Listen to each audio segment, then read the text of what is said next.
Hello everyone, welcome to our channel create market art. बहुत simplicity से हम लोग यहाँ पे कुछ वीडियोस प्रेजेंट कर रहे हैं आपको। मैं आपको कुछ past experiences, years of experiences से ये बताना चाह रहा हूँ, जो मेरे उतार चढ़ाव रहे हैं मार्केट में, मेरे सीखने समझने की जो क्षमता थी, जिस हिसाब से मैंने अपना चीज़ों को समझा है। एज ए बिगिनर ट्रेडर हम जो गलतियाँ करते हैं, 10 जगह आजकल इतना सारा इन्फॉर्मेशन है इंस्टाग्राम यूट्यूब वगैरह पर कि जानकारी का भंडार है। सही और गलत मैं वो नहीं कह रहा, लेकिन बहुत कुछ है। हम लोग काफी सारी चीजें तो समझते ही नहीं है, बस आते हैं पीएनएल्स देखते हैं। 50,000, 60,000, 70,000, 1 लाख, 10 लाख, 15 लाख, ऐसे ऐसे पीएनएल हम लोग देखते हैं। हम लोग सोचते हैं कि वाह, क्या पीएनएल है, मतलब क्यों ना हम भी क्यों ना करें ये चीज। लेकिन आपने शायद ये किसी को कहते हुए सुना होगा कभी, और मैंने डेफिनेटली आपने सुना होगा कि this is the toughest market in the world to earn money. अब ऐसा क्यों है भाई? जब पैसा इतनी आसानी से बन जाता है यहाँ पे, तो क्यों? क्योंकि आप पैसा ले जा नहीं सकते इतनी आसानी से। और अगर आपको लिटरली ये सब बहुत अजीब लग रहे हैं, तो आने वाले कुछ समय में अगर आप नए हैं तो आप ये चीज़ देखेंगे, एक्सपीरियंस करेंगे कि लिटरली आसान नहीं है। यहाँ भी कोई भी पैसा इतना आसानी से नहीं बना पाता है, ले नहीं जा पाता है। क्यों? क्योंकि उसके लिए कुछ चीज़ें होती हैं, एमआरपी जिसे मैं बोलता हूँ, माइंडसेट, रिस्क मैनेजमेंट और साइकोलॉजी। ये तीन चीजें ही आपकी सबसे बड़ी दुश्मनी, क्योंकि ये आपका दिमाग है। आप दुनिया की हर चीज सीख सकते हो, प्रैक्टिकली कर सकते हो, उस पर थ्योरी पढ़ सकते हो, इंडिकेटर्स लगाना सीख सकते हो, उनको बुक्स में से पढ़ के सीख सकते हो। आप कोई किसी की स्ट्रेटेजी, खुद की स्ट्रेटेजी बना लोगे, खुद किसी की स्ट्रेटेजी फॉलो कर लोगे। आप कुछ भी तरीका अपना लोगे, price action, option chain, data reading वगैरह सब चीजें। लेकिन इन सब के ऊपर एक चीज होती है, वो है आपका माइंड। क्योंकि अ, उसमें रहना, उसको कर पाना, प्राइस को देखकर आपके प्रॉफिट एंड लॉस को समझ पाना, रिस्क को मैनेज कर पाना, ये सब चीजें आपके दिमाग में होती हैं। आप उसको मैनेज नहीं कर पाएंगे तो आप कभी भी प्रॉफिट यहाँ पे नहीं बना पाएंगे, उल्टा लॉस ही करेंगे। कर भी लिया तो लॉस करके जाएंगे। सो मैं आपको सबसे पहली चीज, एज अ बिगिनर ट्रेडर, आपको सबसे पहली चीज बताऊंगा कि क्या आपको समझना है। रिस्क मैनेज करना क्यों जरूरी है? क्योंकि जो चीज आने वाली है, वो आप कितना भी प्रॉफिट हो, आपका 1 लाख के अगेंस्ट में 2 लाख का प्रॉफिट हो, 5 लाख का प्रॉफिट हो, सब हवाई बातें हैं। प्रॉफिट आएगा वो एक मेटाफोर है, वो एक बात है, एक भरोसा है कि हो सकता है, हम करेंगे तो ऐसा होगा, नो डाउट आएगा आने वाले समय में। लेकिन अभी वो शाश्वत नहीं है। अगर मैं शुद्ध हिंदी में कहूँ तो वो शाश्वत नहीं है। जो चीज रियलिटी है, जो हकीकत है, वो है आपका कैपिटल जो आप लेकर आए हो मार्केट में। वो कुछ भी हो सकता है, बट इट्स आप योर हार्ड अर्न मनी। वो आपका मेहनत का पैसा है जो आप लेके आए हो, तो उसको आपको बचाना है। वही रियलिटी है। अभी तो आपके पास यही है कि आप उसको बचा सकते हो। कितना आएगा वो तो आपके हाथ में है ही नहीं। आने को 4,000 आ जाएगा, आने को 40 लाख आ जाएगा, पर आपके हाथ में नहीं है। वो आप नहीं कर सकते, प्रोडिक्ट भी नहीं कर सकते। आप सिर्फ उसकी मेहनत कर सकते हो। और मेहनत करने के लिए आपको एक चीज चाहिए, वो है पैसा। जो आपके पास है जितना भी है, उसी से आपको उसको बनाना है। रिस्पेक्टिवली ऑफ टाइम, कि आप उसको टाइम दे दे के धीरे धीरे बढ़ा सकते हो। लेकिन अगर आपने उसको नहीं बचाया तो सब कुछ खत्म। आप फिर आपके पास कुछ है ही नहीं, बैठे रहिए स्क्रीन के सामने, देखते रहिए दिन भर, फिर बिना पैसों के, और बार बार गवाएंगे आप। सो लेटर देन सुनर, मतलब क्यों आप उसको पहले नहीं सीख लेते? ज्ञान लेके आएंगे आप, बिना नॉलेज के डॉक्टर नहीं बन सकते, इंजीनियर नहीं बन सकते। फिर आपको प्रैक्टिस भी करनी होगी, प्रैक्टिकल्स भी करने होंगे। देन आप जाके आपको एक एसोसिएट कंपनी में जॉब मिलती है, या आपको सर्टिफिकेशन मिलता है, तब आप कैपेबल होते हो सालों की मेहनत के बाद में। और यहाँ पे आप वो चीज़ नहीं कर रहे हो तो आप बर्बाद हो जाओगे। सो रिस्क मैनेजमेंट क्या होता है, कैसे होता है, उसको कैसे मैनेज किया, उसके क्या फायदे हैं और क्या नुकसान है, वो मैं आपको व्हाइट बोर्ड पे ले जाके बताता हूँ, स्क्रीन शेयर के साथ में। आप उसको बेहतर तरीके से समझ पाएंगे। Okay, so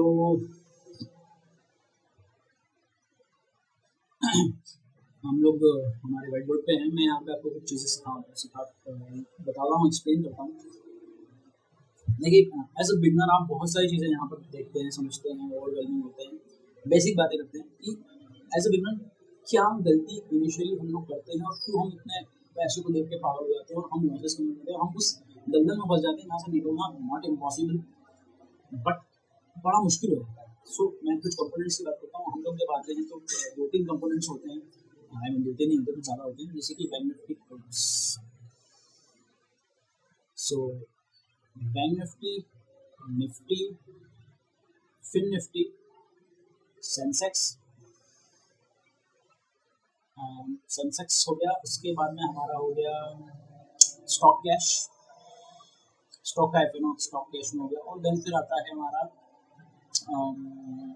स्टॉक पे कैश में भी हो गया और एफ में भी हो गया। आई थिंक सब चीज़ें हो गई, हाँ भी कुछ हो गया। सो ये हमारी मेजर कंपोनेंट्स है, इंडाइसेस है, जहाँ पे हम लोग काम कर सकते हैं। मैं एग्जांपल लूँगा बैंक निफ्टी का। लगभग सभी सिमिलर होते हैं। और फ्यूचर एंड ऑप्शन, क्योंकि हम उसी की बात कर रहे हैं यहाँ पे मैं, अब एज ए बिगिनर मैं ये अज्यूम कर रहा हूँ कि आपको सिर्फ इतना पता है कि मार्केट अगर यहाँ से ऊपर जाता है तो सी बढ़ता है और यहाँ से नीचे जाता है तो पी बढ़ता है। आपको बस इन दो चीज़ों को खरीदना और बेचना आता है, पता है आपको कि मैं खरीदूंगा ऊपर गया तो मुझे प्रॉफिट होगा, मैं नीचे गिरेगा मार्केट तो पी को खरीदूंगा तो मुझे इधर प्रॉफिट होगा। ठीक है, ये दो चीज़ें हैं आपके पास। That's it. आपको कुछ भी नॉलेज नहीं है, आप बिल्कुल नए हैं, इस कहीं से पढ़ लिख के सीख समझ के कुछ आ गए हैं बात। ठीक है, अब मैं बैंक निफ्टी की बात कर रहा हूँ। तो सपोज कि बैंक निफ्टी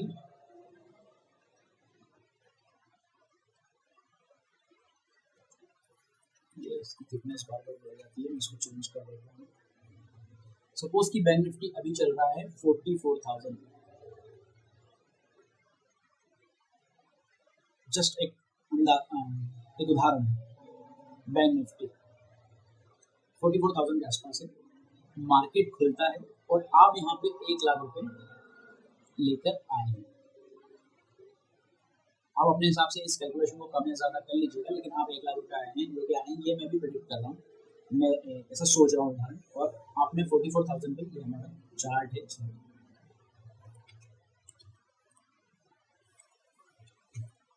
ये हमारा चार्ट है। हम 44,100 की कॉल को यहाँ पे देख रहे हैं और पुट को भी देख रहे हैं, पुट को भी देख रहे हैं। हमारा ये सोचना है कि अगर मार्केट इस डायरेक्शन में किसी रंग, हम दोनों में काम करेंगे, ऐसा हमारा सोचना है। 44,000 में ये 44,000 का बैंक निफ्टी का जो चार्ट है, और मार्केट से खुलता है तो यहाँ से मार्केट ऊपर गया, नीचे गया, ऊपर गया, ये कुछ मिनटों या 5-5 10 मिनट के कैंडल में मूवमेंट आया, जिसकी वजह से जो 44,100 की जो सी थी, सी ये थी अभी 120 पर, ये इसका प्राइस था, ओपनिंग प्राइस। मार्केट ऊपर जाने की वजह से सी का प्राइस बढ़ा, ये बढ़ने लगा 122, 125 इस तरह से बढ़ने लगा। ऑब्वियसली मार्केट ऊपर जा रहा है, मुझे कोई नॉलेज नहीं, मुझे से ऊपर जा रहा है तो मुझे सी के प्राइस बढ़ते हुए दिख रहे हैं, तो मैं सोच रहा हूँ कि मैं इस प्राइस पे इसको खरीदूँ। अब बैंक निफ्टी सब में अलग अलग लॉट साइज होते हैं। लॉट साइज बेसिकली एक बंडल होता है, उससे कम आप उसको नहीं खरीद सकते। बैंक निफ्टी में होता है 15 का, अभी रिसेंटली 15 हो गया, पहले 25 का हो गया। तो 15 मिनिमम आपको 15 खरीदना, फिर 15 से 30, 45 उस 15-15 के इंक्रीमेंट में आप उसको खरीद सकते हैं। सो इसका विच मीन्स कि आपको 125 पर एक लॉट पड़ेगा। तो ध्यान से समझिएगा, नॉट ये कैलकुलेशन है कि रिस्क मैनेजमेंट कैसे होता है। 125 15 आपको लगभग 1875 रुपये ये पड़ेंगे, मतलब 1875 में आपका एक लॉट आएगा। ठीक है, तो इस हिसाब से 1875 में आपका एक लॉट आएगा। तो अब मुझे तो पता है कि मुझे तो पूरा 1 लाख रुपये लगाना है यहाँ पे, मेरे को क्या करना है, मैं 1 लाख लगाया, लगाने के लिए 1 लाख लगाऊंगा, क्योंकि अगर कीमत बढ़ा तो मैं ज़्यादा कमा पाऊंगा। अगर सपोज कि 125 से 130 गया तो 15 इंटू 5 रुपये, तो 15 इंटू 5 रुपये 75 रुपये मिलेंगे मुझे। 75 रुपये क्या ही होते हैं, ऐसा मेरा सोचना है। तो मैं यहाँ पे क्यों ना ज़्यादा क्वांटिटी खरीदूँ, तो मैं क्या करूँगा, 1 लाख के पूरे 125 पे जितने भी आ सकते हैं मैं खरीद लूँगा। तो मेरे को यहाँ पे लगभग मिलेंगे, मैं एक कैलकुलेशन कर लेता हूँ, 53 लॉट्स। 53 lots means 795 quantity. तो 125 इंटू 795, 53 लॉट्स। ये मैं ब्रैकेट में 53 लॉट्स लिखता हूँ, ये टोटल क्वांटिटी है। जैसे ये 15 क्वांटिटी थी, ऐसे ये पूरी क्वांटिटी है 53 लॉट्स में, 53 इंटू 15। सो मुझे ये चीज़ लगभग पड़ेगी 125 में मैंने खरीदी है। तो ये मेरा टोटल यहाँ पे पैसा लगा 99,375, पूरा 1 लाख हो गया, क्योंकि उससे ऊपर मैं खरीद नहीं सकता। ये मेरा इतना पैसा यहाँ पे डिप्लॉय हो गया, मतलब मैंने इतना बड़ा पैसा यहाँ पे लगा दिया। ठीक है, अब क्योंकि 125 की मेरी बराबरी खरीदी है, एग्जैक्ट में अगर आप मार्केट ऑर्डर कर लेते हैं तो वो थोड़ा बहुत कम होता है, लेकिन लिमिट में मैंने अपने 125 में पूरा ले लिया। एक बार में मैं 900 क्वांटिटी तो खरीद सकता हूँ, 795 तो मैं सिंगल ऑर्डर पर खरीद लूँगा। अब ये मार्केट अभी भी क्योंकि मार्केट इसी डायरेक्शन थोड़ा बहुत होकर फिर ऊपर ही जा रहा है, तो ये 125 से 130 आ जाता है। ध्यान दीजिएगा, 125 मेरी खरीदी प्राइस और 130 आ जाता है, मतलब मुझे नेट यहाँ पे 5 रुपये का फायदा होगा। एक लॉट में मुझे 75 रुपये का फायदा होगा, और मेरे पास टोटल क्वांटिटी है 795 और मुझे फायदा हो रहा है 5 रुपये का। मुझे यहाँ पे टोटल प्रॉफिट हो रहा है 3975, ऑलमोस्ट 4,000 का सही। ये मेरा 4,000 का प्रॉफिट हो रहा है यहाँ पे। नाइस, मतलब मैंने कुछ ही सेकंड्स में या कुछ ही मिनट में मैंने 4,000 रुपये बना लिए। It's good thing. ठीक है, तो जैसे मेरा पहला ट्रेड है, मुझे अभी कुछ भी नहीं पता, जैसे 130 आया और मुझे 4,000 दिखे, मैंने फट से 130 पे उसको काट दिया। यस, ये मुझे मिल गया, डन, वेरी गुड। अभी मार्केट और यहाँ से ऊपर मूव कर गया, तो ये 130 से 40-45 तक चला गया, 145 हो गया। ओ माय गॉड, क्योंकि मैं तो 130 पे बाहर हो गया, तो मेरा प्रॉफिट तो फिक्स हो गया, वो मुझे नहीं मिल रहा। लेकिन क्योंकि मैं देख रहा हूँ कि यार ये 125 से 145 गया, मतलब मुझे 20.5 रुपये की जगह 20 रुपये मिलते हैं। तो अगर अगर अगर की बात हो रही है यहाँ पे, मैं इसको इस कलर में लेता हूँ, ब्लैक दूसरे कलर में लेता हूँ, अगर मेरे को 20 रुपये यहाँ मिल जाते, ये मेरा आप सोचना चल रहा है, वाह 20 रुपये, मेरा प्रॉफिट होता 15,900 रुपये, ऑलमोस्ट 16,000 रुपये, राइट। आप कैलकुलेशन भी कर सकते हैं। ये एक मन में मेरी ग्रिड है, अरे यार ऐसी बात है, 2 मिनट 5 मिनट में अगर 125 से 30 आया, 45 चला गया, मेरे 30 पे निकल गया और 45 चला गया, तो 4,000 की जगह मैं 16,000 रुपये लेके उठता ना, 4 गुना, बहुत बढ़िया प्राइस है। 16,000 तो मतलब मैं अपने ऑलमोस्ट एक मंथ की जो मेरी 25,000 की सैलरी, उसका आधे से लगभग तो मैंने यही कमा लिया, वो भी कुछ मिनटों में। सो अभी भी मार्केट मुझे ऊपर ही दिख रहा है, तो मैंने कहा यार ऊपर इसको तो आ गया और ऊपर जाएगा, तो मैंने क्या करा, तुरंत मैं फिर से अब मैं इस बार 145 पे खरीदने की सोच रहा हूँ, मैं इसको मिटा देता हूँ। ये तो मैंने एक सोचा है सर, मेटाफोर की और इतना हो जाएगा। सो नाउ अब मैंने फिर से वही 145 की क्वांटिटी, कलर बदल देता हूँ, 145 पे फिर से ये मेरा प्रॉफिट मिल चुका है मुझे। 145 पे मैंने फिर से एक लॉट की कीमत मेरी बनेगी इस बार 2175 रुपये, जो मेरा पहले 1875 रुपये था वो 2175 हो गया, क्योंकि लॉट साइज का प्राइस बढ़ गया, अब 145 पे खरीदा। तो इस हिसाब से अगर मैं पूरा 1 लाख क्वांटिटी में लेना चाहता हूँ, तो मेरे को यहाँ पे लगभग 45 लॉट्स मिलेंगे, 45 लॉट्स मिलेंगे, विच मीन्स 675, मतलब मुझे 45 लॉट्स मिलते हैं, क्योंकि प्राइस बढ़ गया ना, तो मेरे अब ये हुआ लगभग 145 पे। मेरा यहाँ पे पैसा लगा है 97,875, क्योंकि एक और लॉट बनाने के लिए 2100 रुपये चाहिए, मेरे पास है ही नहीं यहाँ पे, तो ये मेरा पैसा लग जाएगा यहाँ पे इस बार। ये प्रॉफिट मेरा बुक है, इसको अभी कुछ नहीं हुआ। अब मैंने फिर से यहाँ पे 675 क्वांटिटी खरीदी 145 से, अब ये 145 से 150 चला गया, फिर से मुझे 5 रुपये मिल गए यहाँ पे, ठीक है, मुझे एक 5 रुपये यहाँ मिल गए थे। अब इस ग्रिड में मैंने एक 5 रुपये मुझे यहाँ मिला, अभी मैंने बुक नहीं किया, क्यों नहीं किया, क्योंकि यहाँ मुझे 5 रुपये मिलेगा, उसके बाद में ये 15 रुपये 20 रुपये गया, तो मुझे यहाँ 5 रुपये तो मिल रहे हैं, लेकिन अभी मुझे क्या चाहिए, मैं एंट्री इसलिए किया हूँ इस बार कि मुझे 15-20 रुपये चाहिए बेसिकली। आई डोंट नो कि क्या ट्रेंड है, क्या नहीं, जा रहा है तो जा रहा, बढ़ रहा है बढ़ेगा। तो मेरा लगभग 145 से 160 165 तक का टारगेट हो गया, मुझे 160 तक जाना है, तो 150 चला गया। अभी मुझे 150 के अगर मैं यहाँ पे बुक करता हूँ 675, फिर से मैं मेटाफोर वाली चीज़ में आता हूँ, 675 इंटू 5 मुझे मिल रहे हैं, तो मुझे मिल रहा है यहाँ पे लगभग 3375। अगर मैं यहाँ पे निकल जाता हूँ तो ये मुझे मिल जाता है, तो मेरा ये 4,000 रुपये 3,300 रुपये लगभग मुझे 7-7,500 रुपये मिल जाते हैं यहाँ पे टोटल। लेकिन मुझे तो जाना है 160-165 तक, okay well and good, better हो, कोई दिक्कत नहीं। But because this big number, ये 675 क्वांटिटी है, ये मेरा दुश्मन है यहाँ पे। कैसे, अब मैं वो आपको दिखाता हूँ। 150 तक आया, मुझे नहीं निकला था, 152 तक गया, मैंने निकला, लेकिन सपोज कि यहाँ मार्केट आके यहाँ आके कुछ देर ऐसे ऊपर नीचे, अब उतना ज़्यादा ऊपर जा रहा है ना नीचे आ रहा है, ये यहीं पर छोटे से रेंज में कंसोलिडेट कर रहा है। कंसोलिडेट जिन लोगों को नहीं पता है, नया कोई है, कंसोलिडेशन मतलब प्राइस एक स्पेसिफिक रेंज में 50 पॉइंट 100 पॉइंट की रेंज में मूव कर रहा है, तो उसकी वजह से क्या होता है, वहाँ पे नई पोजीशन बनती है, may be upside may be down side, किसी भी तरफ के लिए, तो वहाँ पे नए बायर और सेलर एक्टिव होना शुरू होते हैं, उसको बोलते हैं कंसोलिडेशन। उसकी वजह से प्राइस 150, 148, 145, 151 ऐसे ही करता रहेगा, तो क्योंकि आपको वहाँ निकलना नहीं है, आपका टारगेट तो आगे का है बहुत गुड, ठीक है। वो प्रॉब्लम नहीं है कि आपने बड़ी एक्सपेक्टेशन रखी है, प्रॉब्लम ये है कि आपका लॉट साइज बहुत बड़ा है। अब वो आपको इफेक्ट कैसे करेगा, सपोज कि यहाँ कुछ देर ऐसे zigzag करने के बाद में मार्केट ने एक ड्रॉप डिप मारा, नीचे की तरफ आया, मार्केट है जा सकता है, इस डिप की वजह से सपोज ये आया आपका 50 पॉइंट का डिप मारा, 50 पॉइंट बैंक निफ्टी में बहुत ईजी होता है, तो वहाँ 50 पॉइंट की डिप की वजह से ये जो 150 की जो प्राइस अभी खड़ी है, यहाँ पे आपको निकल जाना चाहिए था, या मे बी आप ऊपर, ये 150 पॉइंट भी 20-22 रुपये टूट जाएगा, विच मीन्स कि ये यहाँ से लगभग 135 आ जाएगा, बिकॉज 50 पॉइंट का डिप मारा उसने, 40-50 पॉइंट के डिप में 20-30 पॉइंट तो ये भी टूटेगा, 25 पॉइंट भी 15 पॉइंट भी टूटा, यहाँ से तो 135 आ गया, आपकी खरीदी क्या थी 145, तो राइट नाउ अब आपको यहाँ पे 10 रुपये का लॉस है, which means 675 into -10, which means आपको लगभग 6,750 रुपये का लॉस दिखा रहा है। ओ मतलब आपकी तो अब आपकी टोटल अभी P&L सिचुएशन क्या है, ये 6,750 और पहले का आपका प्रॉफिट 6,750 माइनस 3,975, मैं प्रिसाइज नंबर बता रहा हूँ आपको, ये आपका पहले का प्रॉफिट है, तो अभी आपका P&L दिखा रहा है आपको -2775 रुपये।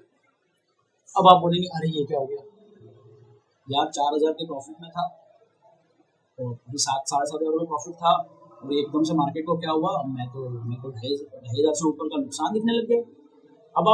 अब यहाँ पे इसको समझ नहीं पाएंगे, अब आप बोलेंगे अरे यार 4,000 अच्छा था, चल वापस आएगा ही सही, 135 तो आया है, क्या है इसमें, कोई प्रॉब्लम नहीं है, ठीक है। अब मार्केट क्योंकि कंसल्टेशन की बात नहीं, यहाँ से नीचे आया, आपको ना ट्रेंड ना प्राइस एक्शन, आपको कुछ भी एक्सपायर अक्टर बक्टर बनने को कुछ भी नहीं पता, मार्केट आया ऊपर हो गया हल्का सा 2-3 रुपये ऊपर हुआ, फिर आया, फिर यहाँ से डिप मार गया 50 रुपये का, मतलब पहले के 50 रुपये फिर 50 रुपये का डिप मार गया, ऑलमोस्ट 100 रुपये का डिप मार दिया मार्केट ने, बहुत छोटा डिप है, बेनिफिट के लिए 100 रुपये कोई बहुत बड़ी बात नहीं। सो आपका नेट जो 145 था वो पहले ही वैसे ही टूट गया, 100 रुपये की डिप की वजह से, 100 पॉइंट के डिप की वजह से ये 145 लगभग 50 पॉइंट में टूट जाएगा। तो मैं यहाँ पे ये कह रहा हूँ कि ये 145 से लगभग 90 रुपये पे आके खड़ा हो जाएगा। बैंक निफ्टी इसी तरह से काम करता है, बहुत सारी चीज़ें होती है कि भाई 50% क्यों ये वो, तो थीटा डिके एंड ऑल सब चीज़ें, और थीटा गामा ये सब चीज़ें चलती हैं यहाँ पे, पर देखिए अब ये 145 से 90 रुपये पे आके खड़ी हुई। अभी आपको एक छोटा सा लॉस थोड़ा था यहाँ पे, पहले प्रॉफिट था, तो छोटा सा लॉस था, प्रॉफिट 7,500 भी गया था, लेकिन अभी आपको छोटा सा लॉस दिख रहा था, लेकिन अभी 90 रुपये पे आके खड़ा हो गया, विच मीन्स कि आपके 145 माइनस 90 रुपीज़, ऑलमोस्ट आपको 55 रुपीज़ का यहाँ पे पॉइंट का लॉस हो गया आपको। सो 55 पॉइंट का लॉस होने पे आपकी लॉट साइज जो थी 675 थी, इंटू -55 पॉइंट का लॉस हुआ है। सो आपको यहाँ पे टोटल लॉस हो रहा है 37,125 रुपीज़ का। पहले का प्रॉफिट अगर इसमें से निकाल भी दें, क्योंकि वो तो प्लस था, तो वो आपके प्रॉफिट में से जाएगा। सो आपको टोटल लॉस दिख रहा है ऑन स्क्रीन ये 33,150 रुपये। दुनिया हल गई आपकी, बिकॉज आपका लॉट साइज कितना होगा, उसकी वजह से ये जो 55 पॉइंट का जो लॉस था आपको 150 तक गया। अब टेक्निकली आपको कहाँ निकल जाना चाहिए था, या तो आपको वहीं निकल जाना चाहिए था जहाँ पे आपको 5 रुपये और मिल रहे थे, तो 7,000 का प्रॉफिट होगा। उस 7,000 का प्रॉफिट आपको अच्छा नहीं लगा, वो 4,000 का प्रॉफिट आपको अच्छा नहीं लगा, वो 2,000 का लॉस भी आप कवर नहीं, आपको एक्सेप्ट नहीं कर पाए। अब आपको 33,000 का लॉस कवर करना है। अब इस 90 रुपये में तो आप निकल नहीं सकते, क्योंकि 1 लाख का कैपिटल वाला 33,000 गवा दिए, तो 67,000 रुपीज़ लेके वो क्या ही करेगा, उसको ये लगता है कि मेरे को तो 1 लाख रुपये तो मेरे कम से कम आए। अब वो वेट करेगा कि मार्केट फिर ऊपर आए, डोंट नो क्यों, बट आए, ऐसा हो तो मार्केट का क्या वैसे भी 1v1 जाता है, मार्केट यहाँ थोड़ा सा आगे फिर शायद ऊपर आएगा, तो मे भी ये 90 रुपीज़ वाली चीज़ फिर से 110 पे आ जाए, क्योंकि इतना मूवमेंट उसने दिया है तो 90-20 पॉइंट ऊपर आ गया। सो 110 वाली चीज़ वापस 90 वाली चीज़ 110 पे फिर से आगे खड़ी हो गई, विच मीन्स अब आपको नेट कितना लॉस हो रहा है यहाँ पे, आपको लगभग 35 रुपये का लॉस अब हो रहा है। अभी पहले जो 55 रुपये का था वो घट के 35 रुपये हो गया। 675 इंटू -35, अब आपका लॉस 675 इंटू 35, अब आपका लॉस हो गया 23,625 रुपये, जिसमें से आपका पुराना प्रॉफिट इसको नेगेटिव करेगा, तो आपका बचेगा 3,975, 19,650 रुपये। ये आपका अभी का लॉस दिख रहा है। 33,000 से तो अच्छा ही है, कितना कम हो गया, राइट? पर 19,000 भी अभी आप बचा नहीं पाएंगे। 110 आया है तो अब तो होप लगेगी ना कि 145 तक आ जाए, ये 145 तक आ जाए, 110 आया है तो आएगा। हो भी तो है, मैं तो अंदाजा लगाऊं, मुझे तो कुछ नहीं पता इस मार्केट के बारे में, मार्केट ऐसे ही रिएक्ट करता है। और क्यों? क्योंकि यहाँ पर डिप आया है, थोड़ा आया है, फिर ऊपर आया है, तो मार्केट किसी डायरेक्शन में जा सकता है। ठीक है, मैं 110 पे भी नहीं निकालूंगा, मुझे तो 140 तक आना है, 4000 मिल जाएंगे मुझे, टेंशन। सो क्या हुआ कि मार्केट ने थोड़ा सा डिप मारा, लेकिन मार्केट ने तो अपना ट्रेंड बदल लिया। यू नेवर नो कि मार्केट किस डायरेक्शन में जा रहा है until unless कि आप उसको बहुत अच्छे से स्टडी कर रहे हैं। तो पिछला मार्केट ने 100 पॉइंट का डिप दिया था, वहां से फिर 70 पे आ गया वापस, इस बार फिर से 50 पॉइंट का डिप मार दिया, 50-60 पॉइंट का डिप मारा मार्केट ने। सो राइट नाउ अब जो चीज 90 रुपए पे थी, जो चीज 90 रुपए पे थी, वो चीज चली गई हमारी 65 पे। भाई हो सकता है, वो होता है, हो क्या सकता है, एक्सपीरियंस से बताओगे तो होता ही होता है। अब आपकी चीज आ गई 65 पे, क्योंकि और डिप आ रहा है, 50-60 रुपए का डिप आया, तो उसमें 30 रुपए का डिप तो और चला गया, 30-40-50 रुपए का डिप चला गया, 65 पे चला गया। अब क्योंकि 65 पे चला गया, तो आपका नेट नेट लॉस हो गया 80 पॉइंट का, जहाँ पे आपको सिर्फ 19,000 का लॉस होगा। अब आप अपना लॉस देखिएगा, इंटू -80, 675 इंटू 80, अब आपका लॉस हो चुका है बढ़ के 54,000। और आपका पुराना प्रॉफिट इसमें से हटा दिया जाए 3975, तो आपका नेट प्रॉफिट और लॉस है 025, ये आपका नेगेटिव। आपका आधा कैपिटल साफ हो गया। अब आप यहाँ पे क्या करेंगे इस पॉइंट पे,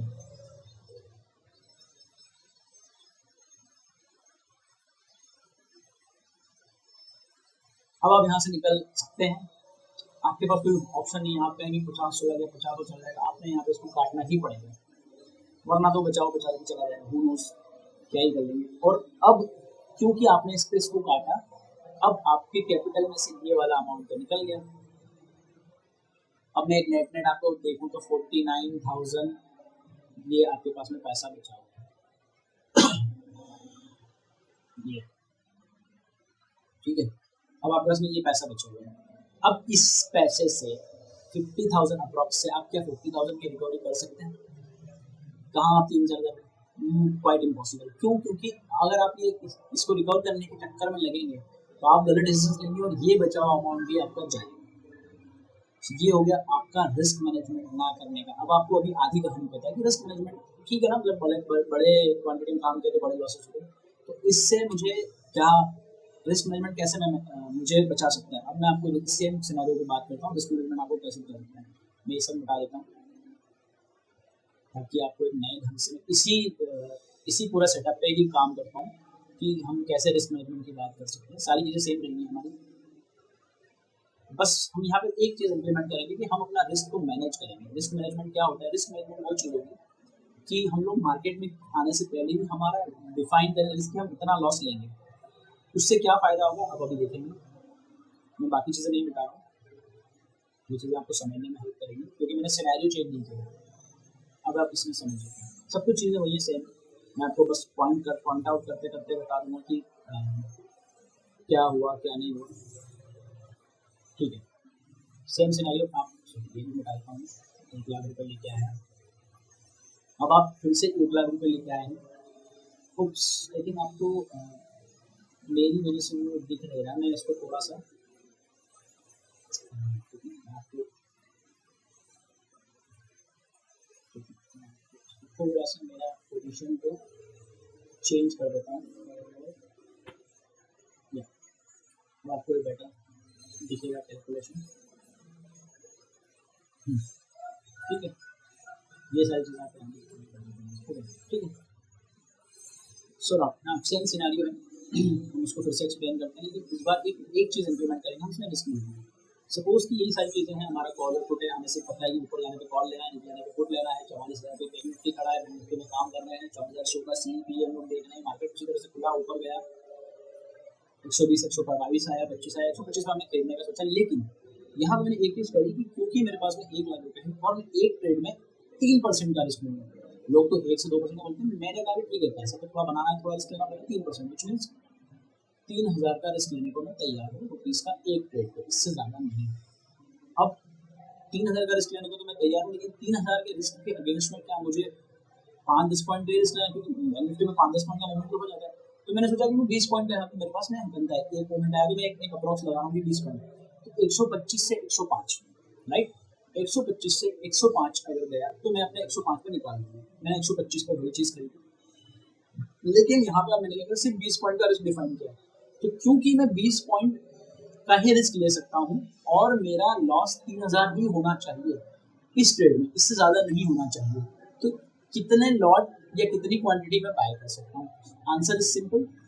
इसको निकालने के लिए मैंने इसको डिवाइड कर दिया इससे, ये मेरा लॉट साइज आ गया,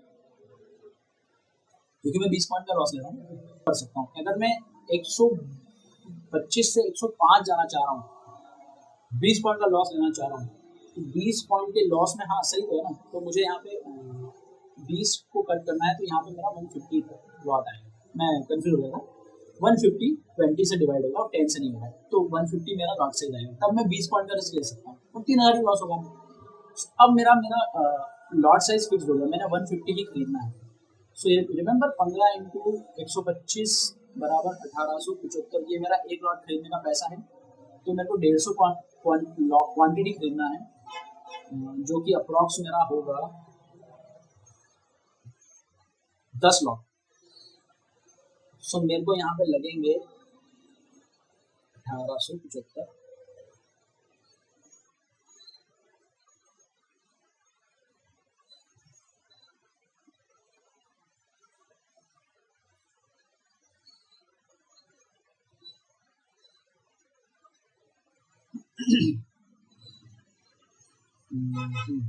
दस लॉट मेरे 18,750 में आएंगे। इसको कैलकुलेट नहीं करना है, इसको मैं निकालता हूँ, क्योंकि वो तो 150 टोटल नंबर है, लेकिन 150 क्वांटिटी मेरी खरीदने के लिए मुझे 125 के रेट पे इसको खरीदना होगा, तब जाके ये नंबर आएगा। 125 इंटू 150, 10 क्वांटिटी, 18,775 रुपये आएंगे मेरे। तो ये मेरा नाउ अमाउंट मैंने लगाया हुई, मेरा 1 लाख का लगभग 20% लगा, 3000 मेरी रिस्क फिक्स है। अब 125 आया, और अगर 125 से ये 105 आ जाता है, मैं इसको ब्लैक में लिख देता हूँ कि अगर 105 आएगा तो मैं यहाँ पे इसको काट दूँगा, ठीक है। सो मेरा नेट लॉस हो जाएगा 3000, मतलब मेरा यहाँ पे 20 रुपये का लॉस जा रहा है, इसलिए मेरा 3000 रुपये का लॉस हो जाएगा अगर आया तो। ये मेटाफोर, अभी मैं उसको होल्ड कर रहा हूँ कि नहीं अभी नहीं आया। बट अगर ये 125 से, अब क्योंकि मैं 20 पॉइंट का लॉस ले रहा हूँ, तो मैं 20 पॉइंट का एटलीस्ट प्रॉफिट लूंगा, जिसे बोलते हैं रिस्क रिवॉर्ड रेशियो 1:1, एक जाने को है और एक आने को, ये मिनिमम होना चाहिए, इससे कम में मुझे ट्रेड करना ही नहीं है। अगर मैं 1 रुपये जाने को लगा रहा हूँ तो 75 रुपये पैसे ही कमा रहा हूँ, तो वो अच्छा ट्रेड नहीं दिलाएगा। एटलीस्ट 1 रुपये जाने को है, 1 रुपये आने को, बहुत अच्छा ट्रेड तो ये होगा, एक जाने को है, एक दो आने को है, ठीक है। लेकिन मैं 1:1 में भी सेटिस्फाइड हूँ। अब मैंने क्या किया कि 105 तक मैं वेट कर सकता हूँ, काफ़ी गेप है। 125 से अगर मेरे को प्लस 20 पॉइंट जाना है, तो मेरे को यहाँ तक रुकना है। देखो अब मेरा क्या हो गया कि मुझे 130 पे निकलने की जल्दी नहीं है, मेरा ऑलरेडी 145 का टारगेट यहाँ पे अचीव हो जाएगा। अब आप कहेंगे कि मैंने पहले तो 5 रुपये में ही 4000 बना लिए थे, लेकिन 5 रुपये जाने में मेरे 4000 जा भी रहे थे, राइट। सो अब अगर ये चीज़ मेरा 150 इंटू 20 रुपीज़ मेरे आ गए, 145 तो आया था ना पहले भी, तो मुझे कितने मिल गए यहाँ पे 3000 रुपये, मैं काट दूंगा 145 पे, मैंने काट दिया उसको, गुड, वेल एंड गुड, ये 3000 रुपये मेरे आ गए। अब हम फिर से उसी चीज़ पे जाते हैं कि अब आपने कहा कि 145 आ गया, तुम आओ 20, और उसके बाद में और ऊपर 150 भी जा रहा है, तो 60 भी जा सकता है। तो आपने 145 पे उसको काट के फिर बोला और 150 पे गया, 150 से लौट के 145 फिर आया, आपने कहा कि और ऊपर जाएगा, अभी तो मार्केट तो बिल्कुल ऊपर ही है ना। आपने इसको 145 पे फिर से वही खरीदा, 145 इंटू 150 क्वान्टिटी, क्योंकि अब आप रिस्क मैनेजमेंट करने की तो सोच रहे हैं। आपने सोचा कि मैं फिर से 20 पॉइंट का रिस्क लेता हूँ, 3000 तो मैंने कमा लिया है, ठीक है। लेकिन कई बार क्या होता है कि आप एसएल नहीं लगाते, तो मैं कुछ चीज़ को देता हूँ यहाँ पे। अब आपको 150 क्वांटिटी इंटू 145, 21,750 रुपये आपके लगे, पहले के मुकाबले ज़्यादा लगे, इट्स ओके। अभी आप रिस्क मैनेजमेंट की बात कर रहे हैं, तो आपका ये लगा। अब आप 145 से सोच रहे हैं कि मैंने क्योंकि 20 पॉइंट का यहाँ पर लॉस ले रहा हूँ, तो मैं 20 पॉइंट का प्रॉफिट लूँगा, ठीक है। अब आपको 145 पे लिया हुआ है और यहाँ पे 165 आपका टारगेट है, लेकिन पहले की तरह क्या हुआ, 150 तक तो आया, हमें यहाँ पे कुछ 750 रुपये का प्रॉफिट तो दिख रहा है, लेकिन क्योंकि हमारा टारगेट नहीं आया और वहाँ से मार्केट ने सडनली ड्रॉप मार दिया बड़े पॉइंट्स को, हम ऐसे हमारा मेन्यूल नहीं था हमारा मशीन ऐसा नहीं था, वहाँ पे लगाया था, हम सोच रहे थे कि हम काटेंगे लेकिन नहीं काट पाए और प्राइस आगे खड़ा हो गया 135 पे सीधा, 145 से 135 पे। तो 145 से 135 पे 10 रुपये का लॉस हो रहा है, तो 150 इंटू 10 रुपये का लॉस हो रहा है। आपके 1500 रुपये जा रहे हैं किसमें से, आपके इस कमाए हुए 3000 में से। अभी भी आप प्लस 1500 रुपये प्रॉफिट में हो। आपने कहा ठीक है, अभी भी आपने रिस्क मैनेजमेंट सब छोड़ दिया, आपने नहीं काटना मुझे ऐसे। 135 रुपये से आपने बोला कि फिर आ जाएगा 145, जाएगा जाएगा जाएगा, नहीं गया और फिर से वो सडन ड्रॉप, वही चीज पुरानी चीज हुई और ड्रॉप मार दिया, प्राइस आगे खड़ा हो गया 90 रुपये। अब आपका कितना लॉस हो गया, 55 रुपये का। सो 150 इंटू आपका 55 रुपये चला गया, तो कैन यू कैलकुलेट 55 रुपये। अब आपका लॉस पहुंच गया 8,250 रुपये, जिसमें से आपका 3,000 रुपये निकाल दिया जाए तो आपका बनता है 5,250 रुपये। ठीक है, अब आपका 3,000 प्रॉफिट की जगह पे आप नेगेटिव 5,000 रुपीज़ के ऊपर आ गए। अब आपने सोचा वही गलती करी, चलो ठीक है फिर ऊपर आएगा सही, मैं फिर नहीं निकाल सकता, मेरे को तो प्रॉफिट दिख रहा था 3,000 का, लेकिन ये यहाँ से वापस थोड़ा सा बाउंस बैक किया, 110 पे आया, आपको 35 रुपये का लॉस हो गया। सो अब आपका लॉस 150 इंटू 35 हो गया, आपकी लॉस कैपेसिटी के अकॉर्डिंग आपको ये हो रहा है, और आपका पुराना वाला 3,000 इसमें से निकाल दिया जाए तो अब आपको लॉस हो रहा है 2,250 रुपये। ठीक सो, अब 2,250 रुपये हो रहा है, आपको पहले 3,000 प्रॉफिट में थे, अब 2,250 रुपये लॉस में, 110 पे खड़े हैं। यहाँ से मार्केट में फिर वही सेम ड्रॉप मारा, सेम सिनेरियो है, तो मार्केट आके खड़ा हो गया 65 रुपये, आपको 80 रुपये का लॉस हो गया। अब आपका लॉस हो गया है 12,000, इसमें से आपका 3,000 रुपये निकाल दिया जाए तो भी आपको 9,000 रुपये का लॉस हो गया, और आपको यहाँ पे काटना ही है क्योंकि अब तो आपका प्रीमियम आधे से भी कम हो गया। तो अब आपने कहा कि यार अब नहीं यार, अब तो इससे ज़्यादा नहीं, तो आपने इसको यहाँ पे काट दिया, स्क्वायर ऑफ कर दिया। अब आप इसको देखिए कि आपके 3,000 बन रहे थे, 3 के बाद में आपके 3,500 3700 4,000 भी बन रहे थे, लेकिन यहाँ पे लॉस भी उसी हिसाब से वही पॉइंट्स में हुआ। लेकिन अब आपके पास में अभी भी राइट नाउ आपका जो टोटल कैपिटल है उसमें से आपके जो लॉस हुआ उसके बाद आपके पास में टोटल पैसा बच रहा है 91,000। क्या इस पैसे से आने वाले कुछ दिनों में या आने वाले कुछ घंटों में या मे बी कुछ ट्रेडिंग सेशंस में क्या ये लॉस रिकवर नहीं हो सकता? बिल्कुल हो सकता है।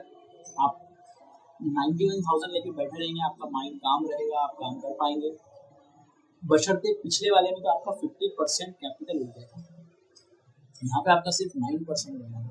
तो ये जो तरीका है रिस्क मैनेज करने का, अब मुझे बताइए ना कि अगर आप इस तरह से रिस्क मैनेज करते हैं, आपने मे बी 3,000 4,500 रुपये यहाँ पे बना लिए और आपने ट्रेडिंग बंद कर दी, नेक्स्ट डे आया आपने कुछ और बनाया, तो कंसिस्टेंटली आपका इनकम नहीं जनरेट हो सकता।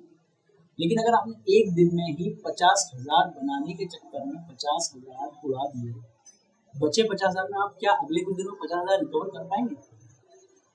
क्वाइट इम्पॉसिबल, बहुत मुश्किल हो जाएगा। सो ये जो सिनेरियो है अभी बहुत इसकी ओवरवेलमिंग हो गई होगी आपको, मैं इसको हटा देता हूँ। सो दैट्स व्हाई ये बहुत ज़रूरी है। Let me close this. So I hope आपको ये वीडियो बहुत अच्छा लगा। हमने एक बहुत ही मैथमेटिकल तरीके से, आई नो कि मैथमेटिकल नंबर्स बहुत कंफ्यूजिंग होते हैं, तो कोशिश करिए उनको आसानी से समझाने की, लेकिन फिर भी सबके लिए वो आसान नहीं होगा, थोड़ा सा कंफ्यूजन होगा। अगर आपको कोई भी क्वेश्चन है तो आप मुझसे कमेंट बॉक्स में पूछ सकते हैं। मैं एक छोटा सा प्रयास कर रहा हूँ कि मैंने जो गलतियाँ करी हैं या मैंने जो सीखा है और अब मैं खुद को इम्प्रूवमेंट कर रहा हूँ और मैं कंसिस्टेंटली मैं भी सीख रहा हूँ, आपको भी सीखना चाहिए, वो आपको कैसे हेल्पफुल हो सकता है। साथ ही साथ मैं कुछ नई चीजें सीख सकता हूँ या फिर जो मैं सीखा हूँ उसको रिकॉल करूँ मैं बार बार इन्हीं इस वीडियो के थ्रू या और आने वाले वीडियोस के थ्रू। सो आपको भी इन पे काम करना होगा अगर आपको यहाँ से पैसा बनाना है। इट्स अ प्योर बिजनेस, यहाँ कोई लक नहीं चलता। कोई भी क्वेश्चन है आपसे रिलेटेड दिस वीडियो और एनी अदर टॉपिक, तो आप मुझे कमेंट बॉक्स में बता सकते हैं। मैं आप कोशिश करूंगा कि आपकी रिप्लाई कर पाऊँ एज सुन एज पॉसिबल और जितना हो सके उतना। आने वाले समय में और भी वीडियोस आने वाले हैं, इन्फॉर्मेटिव वीडियोस हैं, सब psychology, risk management, money management and mindset पे ही हम बात करेंगे। मैं कोई इंडिकेटर या ये सब चीज़ें स्ट्रेटेजी वगैरह नहीं बताने वाला, क्योंकि सबका अपना अपना एक तरीका होता है, अपना अपना एक स्टाइल होता है, अपनी अपनी स्ट्रेटेजीज होती हैं, आप उन पर काम कर सकते हो। पैसा कैसे भी बन सकता है, पैसा कैसे नहीं जाए उसका एक ही तरीका है, एक ही रास्ता है, वो चाहे प्रो ट्रेडर हो, करोड़पति ट्रेडर हो, इंटरमीडिएट हो या बिगनर हो, सबका एक ही तरीका होता है, पैसे कैसे नहीं जाए वो पाथ सेम है। पैसा कैसे आएगा उसके अनगिनत पाथ है, यू कांट इमेजिन कितने पाथ्स हैं, आप वो ले सकते हो। दैट्स वाई इस चीज़ को फॉलो करें कि हमें पैसा कैसे नहीं गंवाना है, बाकी तो सक्सेस आएगी आएगी धीरे धीरे, सुनर और लेटर। सो आई होप आपको ये वीडियो अच्छा लगा हो, तो please like and subscribe and share the video with everyone in your circle जिनको इस चीज़ की ज़रूरत है, या अगर उन्हें उन्हें थोड़ा सा भी वीडियो अच्छा लगा है तो प्लीज़, तो इट विल हेल्प।